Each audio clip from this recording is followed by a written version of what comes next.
Amendments since the Cadbury takeover have made a potential bidder's identity public knowledge, triggering the 28-day put up or shut up regime. Does this transparency hurt the overall process? Legal expert Kate Ball-Dodd joins me with her thoughts. So first, have you seen a seismic shift in terms of deal activity? No, we haven't. If you look at the numbers for UK public takeover activity in the first half of 2015 compared with the first half of 2014, they're pretty much the same.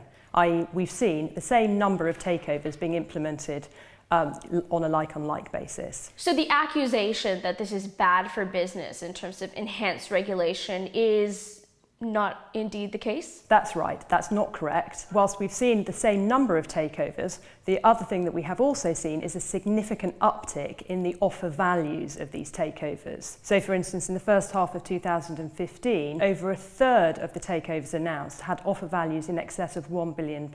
Now let's talk industry specific, okay? Let's look at energy, for instance. We know we're talking about takeovers in the millions, billions. For a company that is considering to be a bidder, don't you think that a smaller player would somehow be discriminated against? Because frankly, the laundry list of rules and regulations and hurdles they have to overcome involves more money, more effort on their part, no? What the rules require is that a bidder is organised and that the bidder keeps the possibility that they are interested in making an offer for a target company secret until it is necessary to announce it. Secrecy in these types of transactions before an offer is made is paramount in order to ensure equality of treatment of market participants. But we have their identities being revealed, unlike our American compatriots going through the same process. So for those who complain about having too much information revealed out of the gate, I can see why they'd have an issue, perhaps even shying away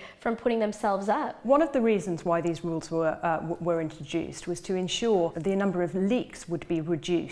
What the markets don't like is information being released selectively when there are market rumours about whether an offer may be made and the identity of the relevant bidder. Now, as a result of the rules, all the market participants are told of the identity of the potential bidder sooner rather than later in the process. Speaking of, the variation in rulemaking, the US, of course, does not have the 28-day put up or shut up regime. Do you think that, with these rules in play for the energy sector, it sort of disadvantages the process and sort of elongates it more than it would if we were over there? The introduction of the put up and shut up regime was to try to reduce what the so-called virtual bid period, under which the market understood there was a possibility that an offer might be made for a company, but with no certainty as to when that offer might be made. We still hear complaints about how long this process is taking, so clearly there is a hold-up. It is correct that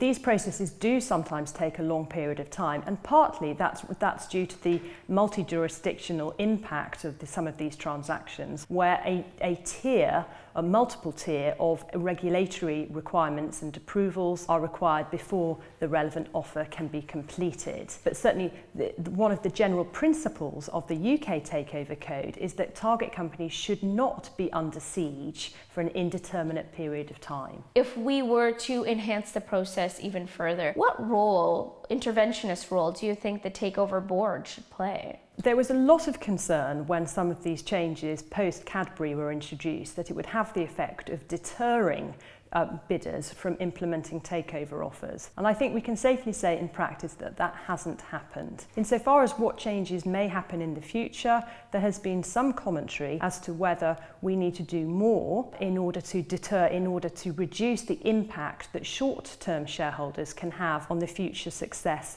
of a company. Whether or not that happens in practice, we will see.